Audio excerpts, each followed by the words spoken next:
Hello, everybody. Welcome to this week's episode of Beware the Board, a horror podcast where we watch a randomly selected horror movie every single week.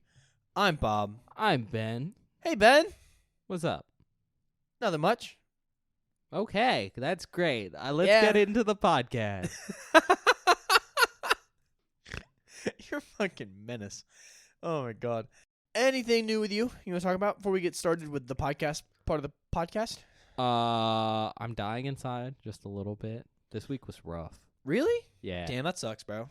Not like emotionally, I guess is usually how you frame that, but more so because my sleep schedule was completely scuffed. Yeah. I had to write a 5-page paper that I got like Monday that was due like Thursday, What the fuck?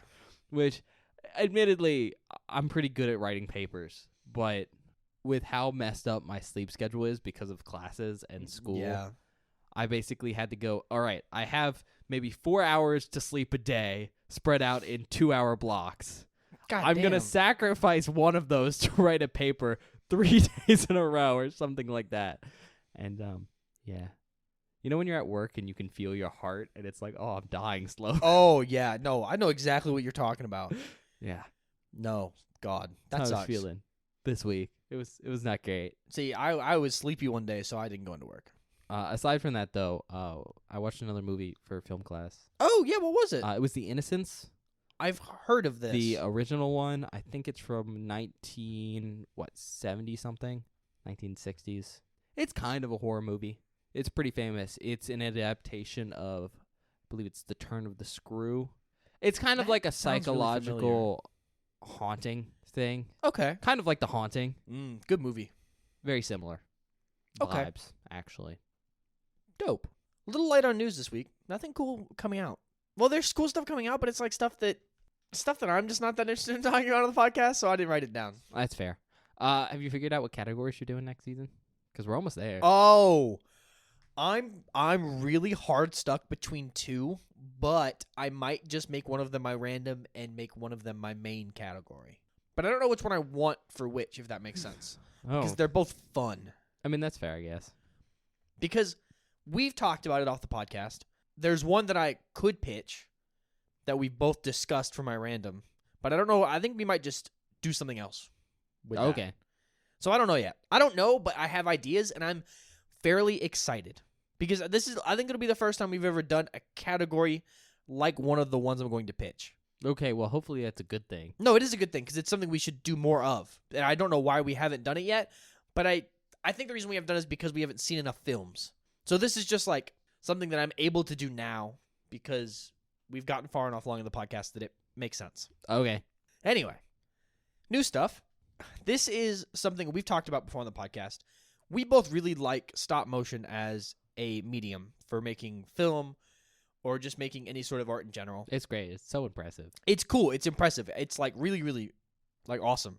There's a new horror movie called Stop Motion to be released on February 23rd and then released on Shudder on May 31st with Robert Morgan to direct. Do you know who that is?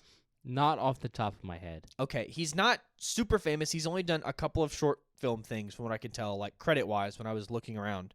His big thing is a stop-motion horror film called The Separation, which, have you seen that?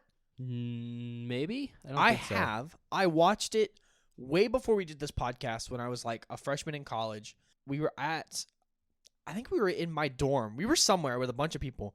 My friend Sam showed it to me. It is one of the most unsettling, horrifying things I've ever seen in my life. And I'm not shitting you. It's 10 minutes. It's a stop-motion short film. It's really fucking good. If you have not seen it and you like stop motion and you like horror, go watch it. The other thing he did is called Cat with Hands, which is very self-explanatory. It's a cat with hands, and it's also really scary. Technically, most cats have hands. The human hands. Cat with human hands. Okay. Yeah. I figured that's what you were referring to. But Yeah. So this guy is extremely talented. Like, I applaud his work. What's really cool about this movie is it's not just straight stop motion. It is a mix of human actors with stop motion, and the stop motion is the scary part of the movie, basically. Oh, so it's like classic cinema. Yes, and I'm so excited. From the trailers I saw, this is going to be really fucking cool. Hopefully. Yes. Yeah, Hopefully. from what I was looking at, it looks really cool. I'm really excited. I'm excited to have something like this come out from someone who I know is really good at the thing, and I'm very, very hyped for this one, and I will probably watch it. Well, I'll probably save it because we might watch it for the podcast, we'll do which stop sucks motion at because some I really point. want to watch it. I'm excited about it. The only other thing I have this week is you know the movie The Lost Boys? Yep. It's getting a musical inspired by the film called The Lost Boys: A New Musical. Wow. That's like the only thing I could like. That's literally like the only details that I could find on it, but it's happening, which is So, kind of cool. You couldn't find anything? Were the details lost? No, there just wasn't a lot released. It's just like they announced they're doing it. Oh, boy, that sucks. Yeah, but I was like, Jesus fucking Christ, Ben. I know people like that movie, and I'm a fan of musicals, so it's pretty cool. Okay. That's all I got. So we're Okay. gonna move on to the podcast part of the podcast. Okay, if you want to choose a category. Look, We knocked out them bitches that are witches. true. We watched a very, very good movie last week. We finished Witches. I like The Witch. Yeah, it's a good movie. It's a good movie. You know what's crazy? What? Jesse also loves that movie. One of my friends. Yeah, it's good. And you know who doesn't like that? He said it's fine. I went, it's fine. It was great. Cotton was like, it was fine. I was like, you fucking piece of shit. I mean, well, Cotton does have the facial hair to appreciate that movie. Not so much anymore, but yeah, he did. Liking a movie like The Witch isn't necessarily guaranteed because it's very good, but it's also very slow. No, but like it kind of blew me away that he doesn't like it. Like it felt like a movie for me, like that he was gonna enjoy, and I was like, damn, that's crazy. Anyway, Witches is done, so that leaves us with 2 Universal monster films and a movie in Catholic films. Every movie in Catholic films has been really good. Same with Universal monster movies, but there's 2 of them, so I might as well even it out. I'm gonna watch Universal monster film. We talked about this a while ago. I don't know what you put in here, and there are so many Universal monster films that are iconic that I'm kind of scared of what we're going to get. Not scared, but like there are 2 spots, and there's still, Wolfman, Creature, Dracula, The Mummy. So there's 4 right there. So there's double Yeah. the amount. That's for classic, and you can go later than the classic period. Exactly. So I'm sort of like, I'm excited because I don't know what movie you threw in here. What spots do I have? I don't remember. You have 2 and 3, it looks like. 3. 3? Yeah. All right. Oh, God. Today we are going to be watching Dracula. Oh, fuck yeah. Exciting. I've never seen this one. Well, there's different versions of Dracula. Yeah. We're going to be watching the one from 1931. I assume that's the original. Yes. So Okay. not the one with Christopher Lee. No. I'm sorry. Who we talked about last week, I think. He's rad. He is really cool. He's like my favorite Dracula, but that's just because I enjoy him. No, he's great. He's like the best part of episode 2 of Star Wars. Yeah. Like Count Dooku is awesome. Yeah, it sucks That movie he's sucks. only in so little of it, Yeah. too. But it also creates that weird fan idea that he is a space vampire. Because he's the Count in 2 different movies. That's hilarious. Anyways, description. Blah, blah, blah. I want to suck your blood. Jesus Yeah, Christ. go figure. Yeah. It's an hour and 15 minutes long. It's got a passed rating. Review scores, IMDb gave it a 7.4 out of 10. Tomato meters 94%. And the audience score of 92%. God damn. Yeah, it's pretty good. It's got 5 wins and 3 nominations. Notable actors are Bela Lugosi as Count Dracula. He played Dr. Vitus Werdegast in The Black Cat. Oh. Helen Chandler as Mina Seward. I think that's how you pronounce that. She played Elizabeth Clochesi in Goodbye Again. David Manners as John Harker. He played Frank Wemple in The Mummy. Dwight Fry as Renfield. You might know that name from I was about the to say- recent Renfield movie. I was about to say, I do recognize... No, I was talking about the actor's name. I know Oh. who Renfield is. You know David Fry. He played Fritz in Frankenstein. That's why I know the name. I was like, I know that name. Yeah, there's, again, people double up. Mm-hmm. Edward Van Sloan as Van Helsing. He played Dr. Waldman in Frankenstein. Yep. I just saw him. Herbert Bunston as Dr. Seward. He played Sir John Verinder in The Moonstone. Frances Dale as Lucy Weston. She played Ethel Crowley in Raffles. John Standing as Nurse Briggs. Very specifically, in an error in the opening credits, she is misidentified as the maid, but she also played Selena in Greed, and then Charles Gerard as Martin. He played Private Mason in Journey's End. Director is Todd Browning. He also directed this little movie, Freaks. I was about to say, God damn, we're getting a lot of the same people. That's cool. I mean, yeah, it was a much smaller place, Hollywood. No, yeah, but these are all people that are in good movies, so my hopes are high. Yeah. Writer's Hamilton Dean. He didn't really write anything else, but he has a credit for From a Play Adapted By, and then the other writer's John L. Balderston. He wrote The Mummy. And he has a credit for From a Play Adapted By as well. So I guess they both adapted the play into the movie. That's cool. Budget is estimated at $355,000. Box office is unknown, with the country of origin being United States. Tagline, the story of the strangest passion the world has ever known. Okay. All right. As for facts, we got a couple. Maybe more than two this time. Maybe. So this movie is the first film adaptation of Dracula to feature sound. Oh, wow. Which That is cool. Pretty cool. It's also, I'm not sure if it's the first, but it's definitely one of the earliest official Dracula adaptations, because Nosferatu is an unofficial adaptation. It doesn't count. This film was famously shot at the Universal Studios lot in California during the day. Oh. And what's so interesting about that is at night, the Spanish language version of Dracula was shot on the same lot. They shot them at the same time? Yes. So it's basically the same movie, just one is shot in Spanish and one is shot in English. Whoa, that's cool. It's very famous, but there's slight differences.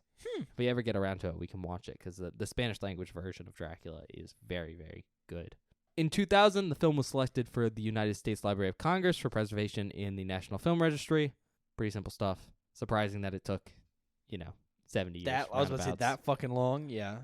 Both Conrad Veidt and Lon Chaney were originally considered for the role of Dracula, among others, before Lugosi won the role.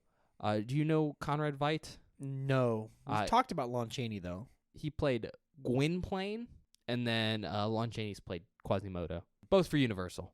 Due to the cost reasons, no original music was scored for this film upon release. Whoa. So it did have sound, but it didn't have music. That's cool. However, in 1998, composer Philip Glass was commissioned to compose the score for the film, and that's now attached to most versions. Huh. There was some music in the film, but it just wasn't scored music. It was like, let's go get some classic music we can put over the credits or something like that. That's so interesting. Now there's an actual soundtrack. Well, because having someone score your film is expensive. Yeah, I mean, I know, but was that just not a common thing to have done back in the day? Back when they were making films in 1931? Well, I mean, you have to remember sound was just starting.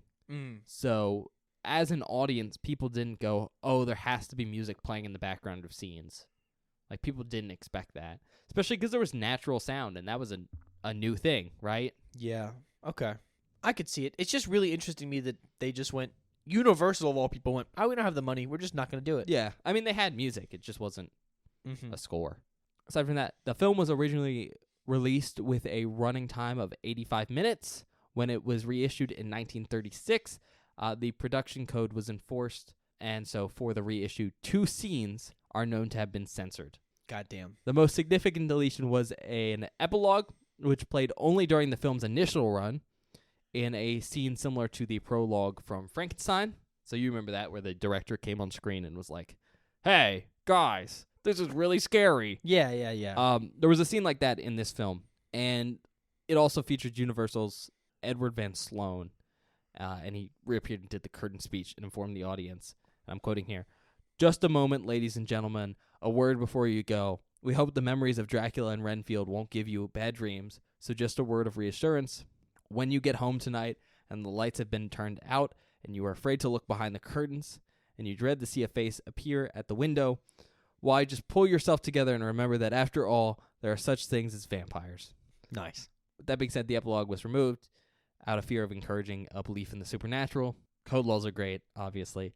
Well, it hasn't been fully restored or added back. Mm-hmm. It was briefly shown in the documentary Road to Dracula. but it's believed that it's probably unusable and cannot be restored fully to the film. Damn, that blows. Yeah, but it's not too bad. It's just like a quick end thing, Yeah. like It's a gimmick. cool, I guess. Yeah. The other thing that was removed was audio of Dracula's off-camera death groans Oh. near the end of the film. They were shortened by partial muting, as were Renfield's screams later on in the film. These soundtrack stuff were later restored, though, by MCA Universal for its Laserdisc and subsequent DVD release, apparently with the exception of the 2004 multi-film Legacy Collection Edition. Huh. So those were restored. That's 'Cause cool. It's just sound stuff. Thank God.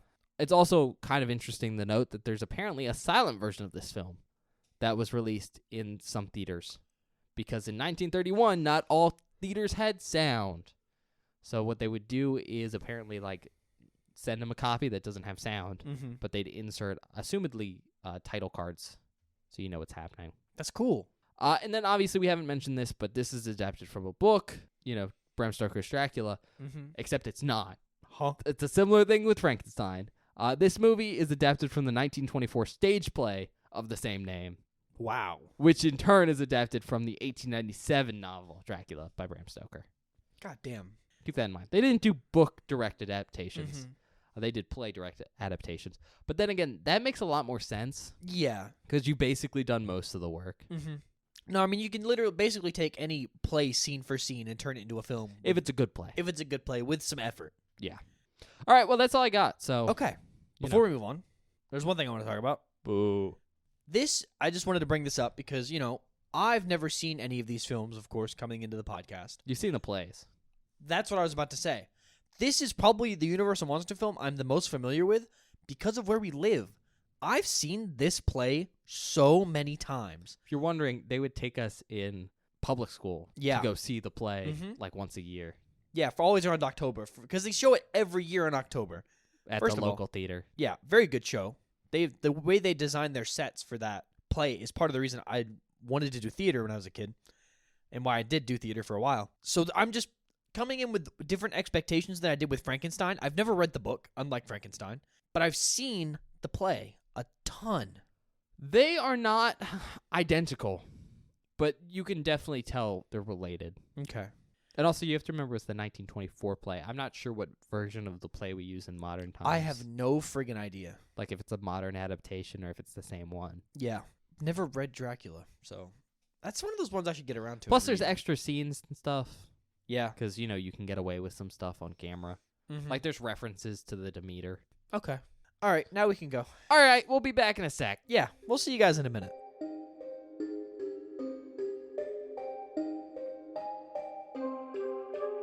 Hi, everybody. Welcome back. We just finished watching Dracula. Yeah. I mean, it's Dracula. Yeah. Did you- It is Dracula. Did you like it? Yes.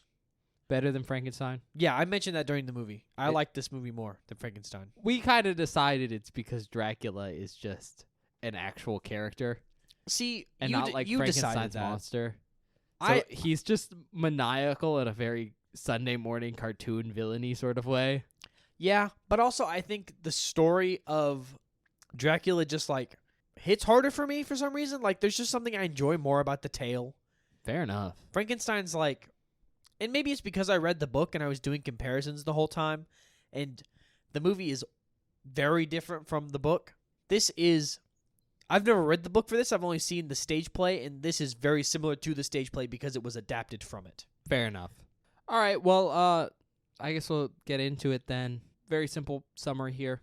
It's Dracula. You should know it by now. But basically, Count Dracula, lives in Transylvania, and he sails over from Transylvania into England, and he's renting out it's like an abandoned abbey, which is about as close as he's going to get to a castle in England for rent. And the abbey borders an insane asylum. Dracula, during his time in England, has been preying on women, Yeah, as he sucking does. their blood. That's just the Dracula thing. And he's very specifically kind of fixated on the daughter of the asylum's owner. Her name's Mina.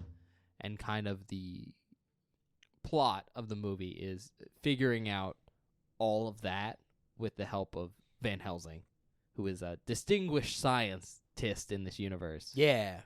With that being said, we're going to get into the movie. Spoilers, obviously. I know this is Dracula. It's very famous, and it's pretty similar to the Dracula's plays if you've seen those two. So, spoilers, but if you know about it, you know about it.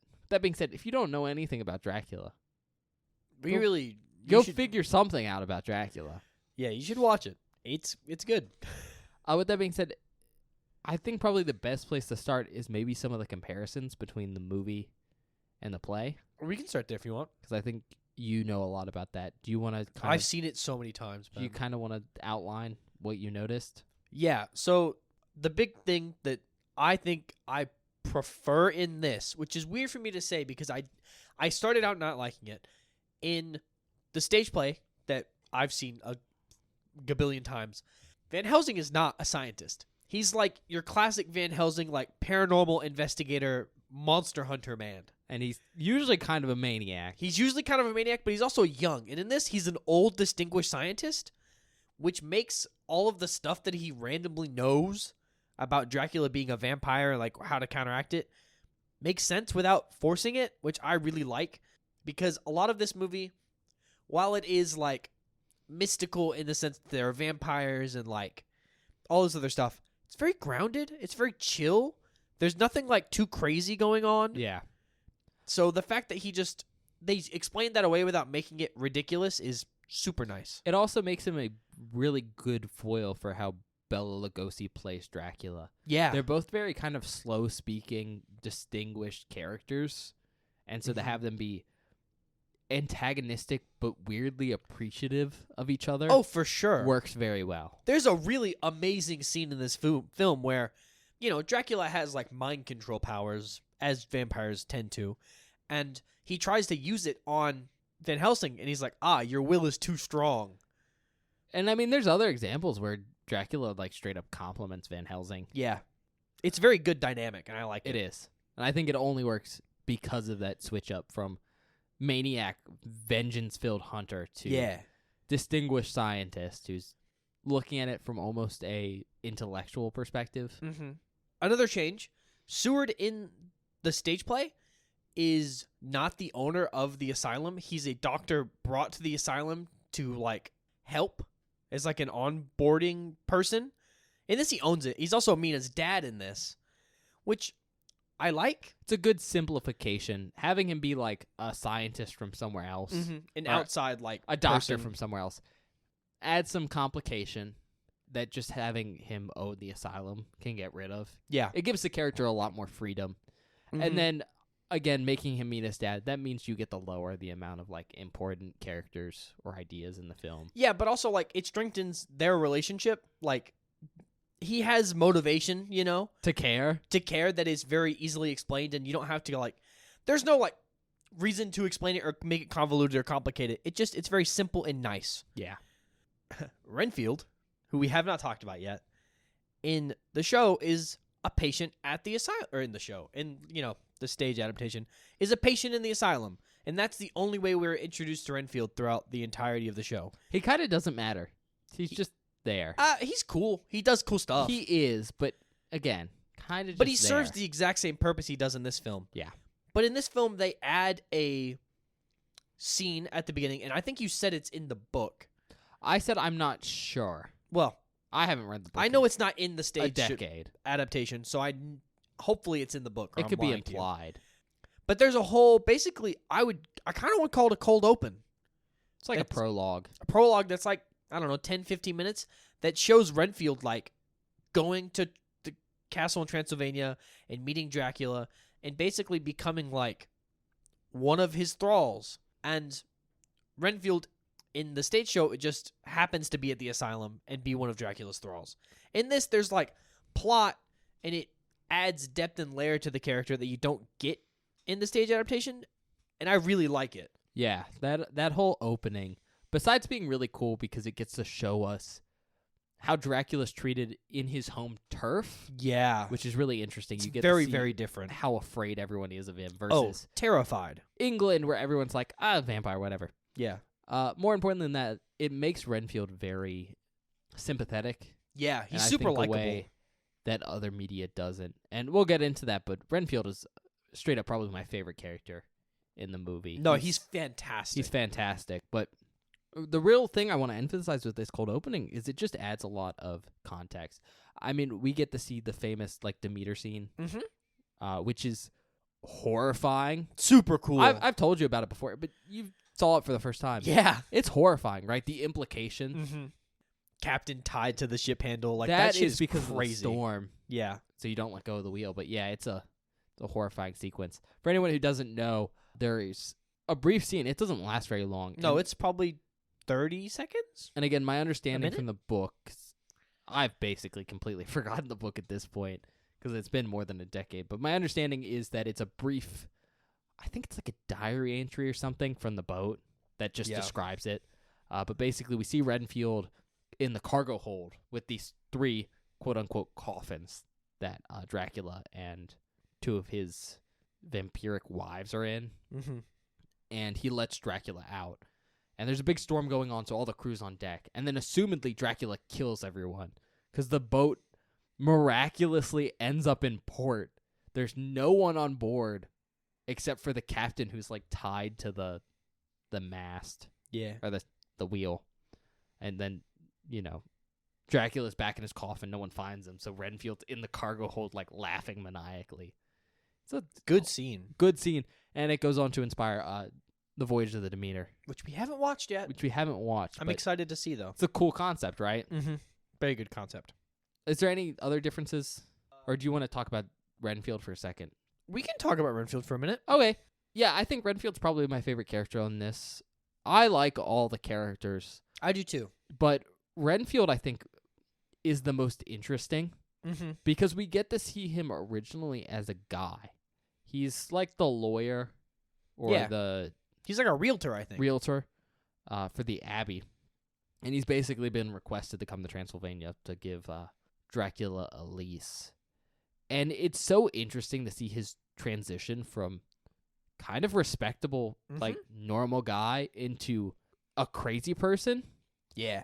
And what I like so much about it is, for me, it makes Renfield really sympathetic. Not only because we got to watch him, like, essentially have this fall from grace, but more importantly, because throughout the movie, Renfield is very much trying to help the human characters. Yeah. Like, it very distinctly feels like he's trying to, like, not give in to his vampire urges. No, he doesn't want to. Like, he has an obsession with eating small animals, flies, spiders, rats. He never gets to them, but you can tell he kind of wants it. But it seems like it's him subconsciously trying to avoid killing people. Mm-hmm. And there's just a bunch of stuff like that where he's trying to subvert his master. No, it's all really good. And he only, like, directly listens to Dracula when he's around and is threatening him. So it's this whole thing of, like, he's... What's the word I'm looking for? He is evil because he does some messed up stuff, but it's not of his own volition. Yeah, you can tell he's fighting essentially mind control. So I feel bad for him. And also, he's a fucking maniac. Yeah, and I think that's the more important part. Besides the fact that I think he's pretty sympathetic in a very interesting way, I think the real reason I think he's my favorite character is his performance is just super over the top. It's really cool. And this is a very calm film overall. Mm-hmm. We talked about how the film doesn't have any sound. Yes. We watched that version. Oh. And so all the scenes are very quiet and somber, especially with Dracula when he's stalking around at night. I love it. It's basically completely silent. And so we have a lot of performances that are tinged by that are very calm and collected. And then here comes Renfield screaming and cackling, and he just really steals the stage. I think it's great. It's really, really good. Him and Martin, like, I love Martin so much. And then I think that's a good transition into, there's basically 2 side characters. There's a maid who isn't really focused on a lot, and then Martin, who's seems to be like the lead guard for the asylum. And me and Bob decided he reminds us of John Cleese from Monty Python. Monty Python. A little bit in appearance and like how he talks, but it's just the personality. He's very much the straight man Yeah. in a comedy skit. He's just like, all this crazy shit's happening, and Martin's just like, oh, man. It's so good. At one point, he fires off, assumedly a shotgun into the air, trying to kill a bat. Because that makes sense. I mean, Dracula's flying around in bat form, and Martin's the only one who's like, I'm just going to shoot him! But, it's so fucking funny. There's a really good line there where Martin he turns to the maid who's with him, and he's like, sometimes I think I'm the only sane one here. Because, the owner of the asylum, Mina's fiance, Van Helsing, this distinguished doctor, are all like, there's a vampire! Yeah. It's really, really entertaining and funny. It's like a good comedic breakup that doesn't feel forced. Yeah. In a movie that's relatively serious. Same thing with Renfield again. It's yeah, very tonally different than the rest of the movie. But it works. Back on the point of no music. We've talked about what it kind of does to the tone of the film. I love it so fucking much because it makes everything that Dracula does feel so intense and important, because there's nothing like I'm just like holding my breath anticipating every single one of his actions, because he's such a slow, methodical character that having nothing to like, I don't know, I guess pad the time between everything that's happening makes it, I just love it. Like, it feels so paced and intense and wonderful in the best way possible. Like, because of the way that films are made nowadays, I've never experienced a movie like this where there's no music. And I don't want to say it's a preference, but I really, really enjoyed it. Yeah, I think it works well with this film because, again, a lot of this film is supposed to be calm and quiet. I mean, Dracula just basically sneaks around the whole film. Yeah. He's physically intimidating, but not in a very aggressive way, more in a regal kind of way. And how he acts, and I think how the film's framed around him, because, well, it's never shown, it's implied that at night, when we see him, you basically can't fight him. Yeah, he'll destroy your there's ass. no real action in this film. Mm-hmm. And so I think the lack of music works very well with this script. It feels like the script was designed around that. However, I don't think the whole no music thing would work in most circumstances. It's not something you expect nowadays, so I think most audiences are kind of not going to be okay with it. I mean, that's fair. But also, music's it's a tool. It helps with dramatic tension and stuff. And so I've never seen the version with music. And I'd be really interested to see it, because I think some of the sequences where, it works really well with Dracula, like sneaking around with no sound. But to hear like maybe a soft, like gradual crescendo of like strings, I think would be really, really cool. No, I mean, maybe you're right, and maybe I'm overthinking it. Like, yeah, I think the takeaway here is it works in this film, but who knows if done well what would happen. Well, it also works really well in this film because like there's tons of like sound effect stuff that happens. So when that happens, it's like a break from the silence. Yeah. And it's really like nice. Especially because you'll have moments of silence, and then here's Renfield like cackling out of nowhere. Yeah, it's like really, really good. I will say though that I think the biggest downside of the lack of music is how silent this film is. I think can make it feel much slower than it actually is. See, I kind of like that. And I mean, you and I don't have a problem with slow films. I enjoy that, but I think this film can have an issue with grabbing certain people's attention. And if you're not a fan of slow films, if you have a problem like with paying attention to films that don't just grab your attention, I think this movie can be a little difficult because of that. Interesting. I mean, because what? It's like an hour 15. Yeah. But it feels like a normal length film because of the way it's longer. paced. Yeah. And that's, again, I think partially due to the sound. Yeah. But again, if that's a problem you have, it's a problem you're going to have. Because again, there's scenes where no one's talking, there's no sound. And you're just watching. Yeah. With that being said, we've gotten off on a big tangent. Is there any other differences between the play and the movie you want to underline? One more. Okay. Last one. And this is something I didn't know if to expect or not. But in the stage adaptation that we've seen, because I know there are tons of people that do the show, tons of different versions of this script. Yeah, I'm sure the versions of Dracula we've seen as plays aren't the 1924 version that this is based on. Probably not. So if you're like, I've seen Dracula, it's way different. This is just the one that's popular around here that we've seen. So that's kind of what I'm basing my opinion on. They do this really cool thing to create action in the stage show where Dracula takes on like a monstrous form that's like half man, like when he's a vampire, he's like mega like monstrous and like powerful and like fucks people up. They don't do this in this movie. I'm He's glad. more physically intimidating in the play than he is. Yeah. Like he almost kind of looks like werewolfy, like monstrous and like grotesque. Which I think interesting note because this is vampires from a time period where vampires were a lot more like classic mythology vampires. Yeah. So they're closer to what we think of as werewolves. Yeah. Because if you don't know, vampires were originally like closer to ghosts than like living corpses. Mhm. And so they could turn into basically everything from mist to bats to To wolves. Yeah. And so there's a lot of mixed up mythology. Like in this movie, Mm-hmm. they don't like wolfsbane. Yeah. But they don't do that in the movie, which I don't mind because it doesn't need the action. Yeah. It's fine. It's also without it. probably a logistical issue. Yeah, I mean, that's a lot of prosthetic makeup and like work. especially for 31? 31? Yeah. So understandable. I think that's the last thing. Okay. Then I think maybe there's a couple more things I want to touch on. First of all, the set design in this movie is Oh, really good. it's so cool. They have a couple very cool inside spaces. There's Mhm. not really any outside scenes. Yeah. There's one or two, but they're very much on a lot, like a fake city lot Yeah. or whatever. Those are fine. But there's some really interesting custom interior shots of big areas like castles Yeah. and stuff like that. They're really cool. They're so cool. There's also one distinctive backdrop sequence where they painted the backdrop. that Kinda is like in also Frankenstein. really That's good. also really cool. So I just wanted to mention that really quick. No, I love how grand and epic all the set stuff is in this film. Like everything just feels so distinguished, and I really really love it. Aside from that, though, I only have one more thing I want to mention, and I kind of want to finish with it. So do you have anything else?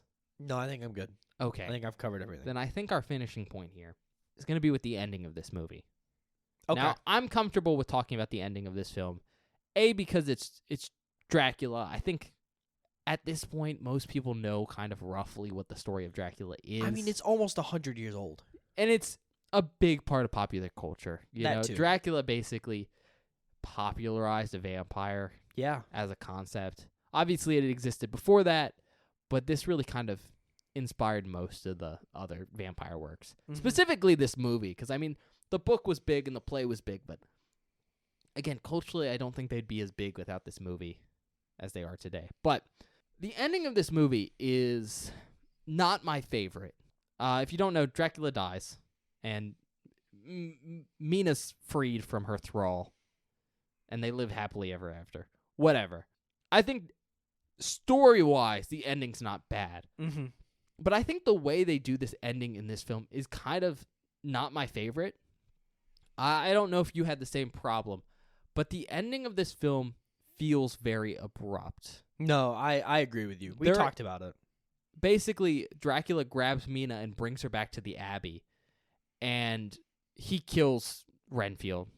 Rip Renfield. He Rest in didn't peace. deserve that, especially because he only died because John, is that his name? Yeah. Sold him John's out. a fucker. Because John's dumb.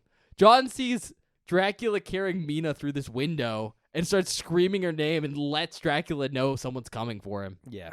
Side point. But from the time that like we're in the Abbey, you know, with Dracula, the death of Renfield takes what, 2-3 minutes? Yeah. And then Dracula escapes into the basement where his coffin is. And that's kind of the highest energy scene in this movie. Mm-hmm. Because you assume it's going to be this big confrontation between Dracula and Van Helsing. They're going to have to save Mina. And yet, this back end of the movie, this like climax down in the basement, I don't know, a minute? Yeah. It feels shorter a than little longer than the that. Renfield Probably, like, segment. 2.5 minutes or something. Yeah, but it feels shorter than the Renfield segment. Maybe. A little bit. But basically, they go down there. Dracula's in his coffin. They just stake him through the heart, and that's it. Yep. And the movie. in fact, the end of the movie is just like Van Helsing and Mina and John are just standing together, and they're like, "Oh, Mina's safe." And Van Helsing is like, "I'll stay in the basement. You guys leave." Mm-hmm. No explanation, and we just see him walking up the stairs, and that's it. Yeah, then you get like the end title card. And it's just, it feels very, not only short, but like, I don't know, what's the word? Constricted? Compacted? Truncated? Truncated, there we go. Yeah, the whole ending feels very truncated. Like it should have been longer, that there should have been more. Yeah. No, I mean, I agree with you. That's like my only issue with this film, for real. And honestly, it's not even that big of a deal. No, it's not. Like, the ending, it isn't bad. Yeah. It's just like, oh, it's over? That's it? Mm-hmm. No, I felt the exact same way. It feels kind of weird. I'm not sure if that inclusion at the end of the little, like, skit would have helped. Maybe. I think it would have put a breath between them walking up the stairs and then the end credits. Mm-hmm. But it just really feels like they were implying something more was going to happen with, like, Van Helsing or something. Yeah, no, then I it mean, doesn't. they kind of left it open. And Also, Dracula just dies, like, off screen. yeah, And it's kind of whatever. whatever. There's no, like, build up to it. Yeah, but I don't know if, like, showing Van Helsing driving the stake through his heart would work. Yeah, but I kind of just want more of the Dracula wakes up at the last minute and it's like, no. Maybe that could work. Or just kind of grabs it or something. I don't know. My point is, I just don't want any sort of extreme violence. No, 'cause I it don't doesn't either. work with this movie at all. But it feels like there should have been more of a difficulty, I guess. Yeah, It just I felt mean, you're too fair. easy. That's totally fair. But yeah, I just wanted to mention that because it's not a big deal, but it's something. Mm-hmm. That being said, that's all I have. Yeah, I don't think I have anything else. So let's go to recommendations. Yeah. If you're a fan of Dracula or vampires in general, this is the film. Yeah. I mean, it's not my favorite version of Dracula. Fair. Just really. Fair enough. I mean, I think Bela Lugosi does a great job. But Bela Lugosi does a great job. You can tell he's a stage actor. Yeah. Apparently, he was a little bit weird on set because he would stay in character. That's hilarious. And he was very distinctly a stage actor. I believe he's from the stage versions of Dracula. Like, that's how he got hired. Oh, really? That's So, actually dope. He didn't necessarily fit in a lot. But he does a good job. He also puts up with a lot. Like, the classic scary shot of Dracula where he's hypnotizing people. They had to shine a light into his eyes. Oh, my God. Must have sucked. But yeah, if you're a fan of Dracula or vampires in general, check this out. It's like the original film. I like it. I think it's super fun. If you're a fan of Bela Lugosi, I don't know if he's other stuff he's done, but I don't he know does off a the top of really my good head. job in this. Yeah, I mean, like a really, really good This job. is his most famous role. Super cool. Obviously, it's Dracula. Yeah. I mean, everything we think about how Dracula talks. I mean, you heard me in my description. I mean, that's Literally. Bela Lugosi. I don't know if I have anything else for real. Okay. Yeah, I guess I lie. I have one more, maybe. If you're interested in the idea of a film with no music, there is intro music, that's it, but like there's no music throughout the film. Super interesting watch for that. Just like as a stylistic thing. Not even a stylistic thing. It was a budget thing at the time, but stylistically, I fucking love it. So that's super cool if that interests you at all. Okay. Well, for me, straight off the bat, if you're looking at Universal monster movies, especially the big old classics, this is one of the big ones.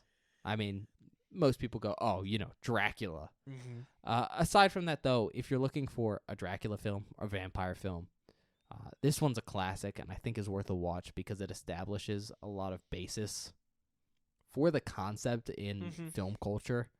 But outside of that, I think what's really interesting about this film, and it's definitely worth a watch, as with all old movies, it shows culture that doesn't exist anymore and ideas that really aren't popular anymore. And I think this movie is really cool from like a vampire mythology perspective because there's not modern vampires in this movie, how we think of them. Like half the movie, they're talking about wolves and not bats. Yeah. For like, oh, that's a vampire. And that's a really weird thing. And I think if you're interested in that, this movie's really cool. Yeah. That being said, do you want to give it a rating? Yeah, I'm stuck. I like this movie, like I said, more than Frankenstein. Will we give Frankenstein like a 5? We give it a 5. Yeah. I think I'm going to give this a 5 too.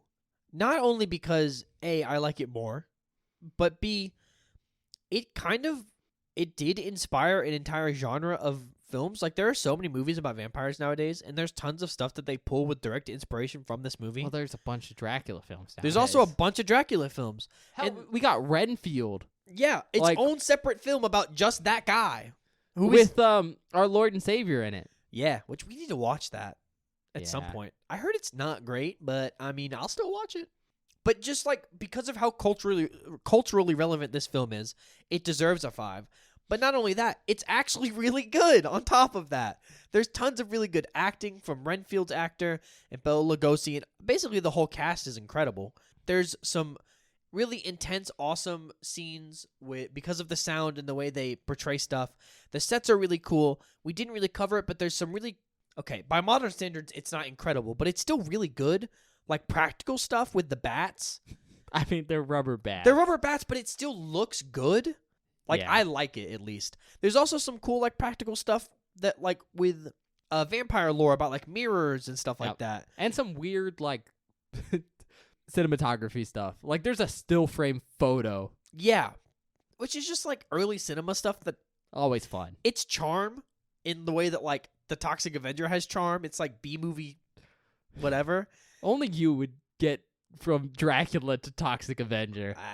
Sometimes I take leaps and bounds. But this movie is, like, genuinely really good, and I really enjoyed myself. So I think it deserves a 5. Okay. Yeah, I'm in a weird boat kind of with this one. Because I like Dracula. I think this is a really good movie. It also inspired a lot, you know? Yeah. It's one of the first Dracula movies, if not the first, and it's definitely one of the first vampire movies. I mean, obviously there's Nosferatu, but that's its own special legal thing. Legally stinks, but I don't know. In the grand scheme of things, it's not my favorite Universal monster film. I think I personally like Dracula not as much as Frankenstein. Mm-hmm. I like Frankenstein a little bit more. I just like the themes in it a bit better. Fair. There's a lot more, I think, horror, too. No, that's fair. This is a much more intense film. Yeah. Less but horror film. irregardless, I think it's great. And I think I'd be remiss to not give it a 5 because of its cultural significance. So, 5. All right, well, let's go to the outtakes. I don't know what we have. We didn't mark anything. I might have found something. I don't know. Maybe. All right, yeah. We'll see you guys in a minute.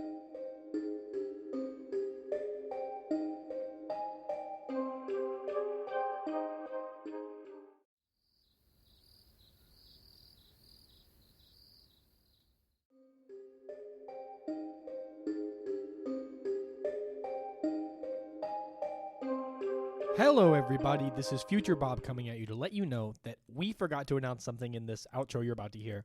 We are actually releasing a Valentine's Day movie on the 14th, so look out for that. It'll come out on the 14th at midnight. We're doing a Valentine's Day movie. Of course, I don't know what the hell it is. Ben gets to pick those. But just so you know, when we say we don't have any announcements, this was an announcement that we forgot. So check it out. Valentine's Day movie on the 14th. Hi, everybody. Welcome back. I hope you enjoyed the outtakes. Do we have any announcements, Ben? No. I didn't think so. Nope, because we aren't doing anything yet. Not yet. Assumedly, eventually, we're going to do series this year, but It's the first month of the we've year. been Calm so down. busy. Well, I was going to say, I don't know when we're going to fucking do that, because I'm too busy to do extra I was about to movies. say, we've been so busy. Ben's been so busy. Me. I've been big chilling for real. I was like, yeah, it's going great. yeah, I'm not doing anything. So, yeah, everything else is business as usual, which means check us out wherever you get your podcast. Spotify, Apple Podcast, wherever. Yeah. Is that Apple Podcast or Apple Music? It's Apple Podcasts. Okay, good. I can't know it's a lot. I'm so tired. Aside from that, we're also on YouTube, which, it's a video platform. Not great for just audio-only content. But it's kind of nice because it's really how we see how engagement's doing. Just because of how easy that is. It's much easier than logging into analytics. Yeah, the YouTube analytics are so much better than the one Spotify gives you. They're ass. Yeah. So, really helps us out when you give us likes on videos, views, subscriptions, stuff like that. It really shows us what our engagement is. YouTube's also nice because it has a couple tools you guys can use. There's a search button, which is really nice for searching movie names because it searches only our episodes. So it's an easy way to tell hey, have we covered this, Or like, what episode is it? So I can go look it up somewhere else, like Spotify, if I want to listen there. YouTube also has a comment section, which is one of the 2 places you can communicate with us at. You can do that in the comment section of a specific video, or you can go over to Twitter. Take your little boat over there and talk to Bob at Beware the Board. Give him whatever orders he needs. Oh, okay. Really, that was a twofold one. You got me twice. Master. Oh God, don't call me that. I don't like that, Ben. What do you need of me, master? I need you to get out. Is what I need. Ugh. Like Ben said, check us out on Twitter at Beware the Board. It's where we post updates about the show, information about the show. Basically, if there's anything you don't know about the show, it goes on our Twitter. On Mondays, I post a spoiler post for that Friday's episode, which is a hidden movie cover that you can reveal, so you can watch the movie before we do. So whenever you listen to the episodes, you don't get any spoilers, and we're being vague about stuff. You kind of know what we're talking about. Then, on Fridays, or whatever the episode goes live, we always post a link to the episode with maybe a meme if something was really funny. So if you ever miss an upload or want to know when something went up, there's always a link on our Twitter. Last thing, we do short form content on TikTok. What? Yeah. We I do? haven't made one in a hot minute. I haven't gotten around to it for real. So I was like, I'm big chiller, but I don't have time for that. Yeah, well, it takes longer than you think, Ben. So if you like short form content and like the show, check us out at Beware the Board on TikTok and on YouTube Shorts. Benjamin, I think that's it. All right, well, we'll see you guys next time. Yeah, we'll see you guys next week.